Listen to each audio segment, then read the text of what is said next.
Sepohon kayu daun yang rimbun, lebat bunganya serta buahnya.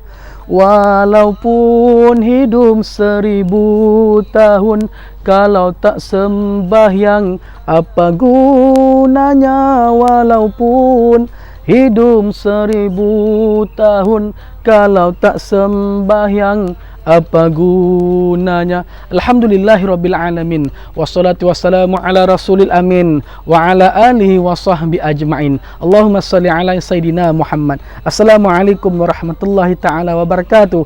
Muslimin dan muslimat, tuan-tuan dan puan-puan yang dirahmati Allah Subhanahu wa taala. Allah Subhanahu wa taala berfirman, a'udzubillahi minasyaitonir rajim.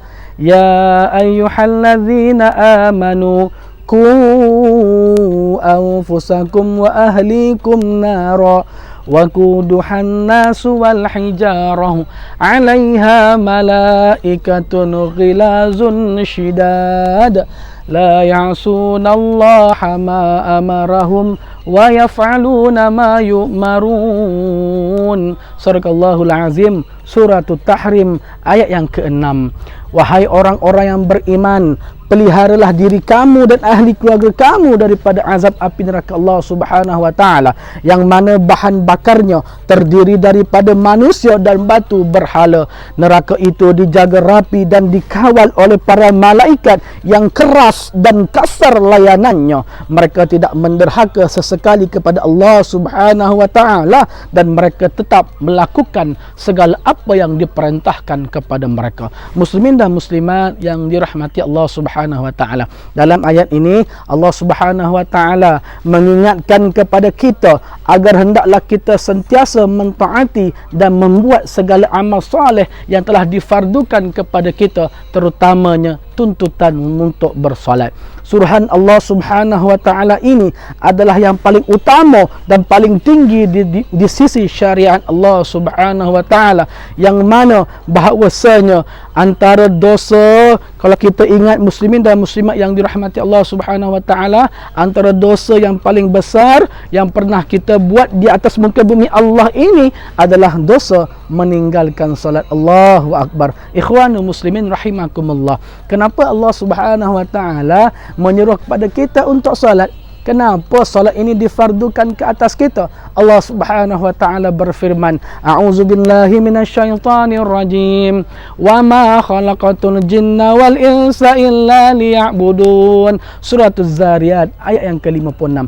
Tidak lain dan tidak bukan aku, yakni Allah Subhanahu wa taala, menciptakan jin dan manusia itu hanyalah kecualilah untuk beribadah kepada Allah Subhanahu wa taala.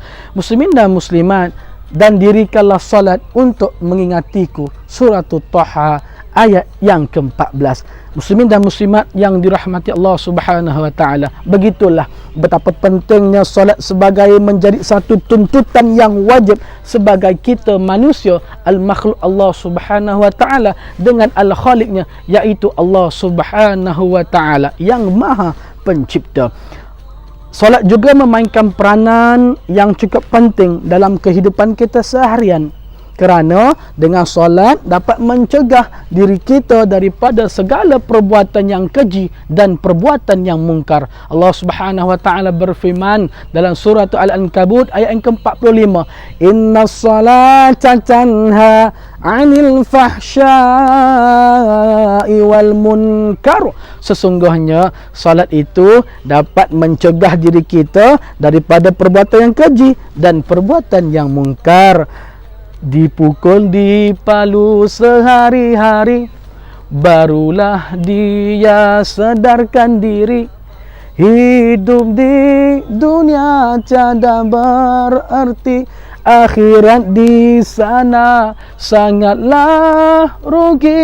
Hidup di dunia tiada berarti, akhirat di sana sangatlah rugi. Wabillahi taufiq wal hidayah. Wassalamualaikum warahmatullahi taala wabarakatuh.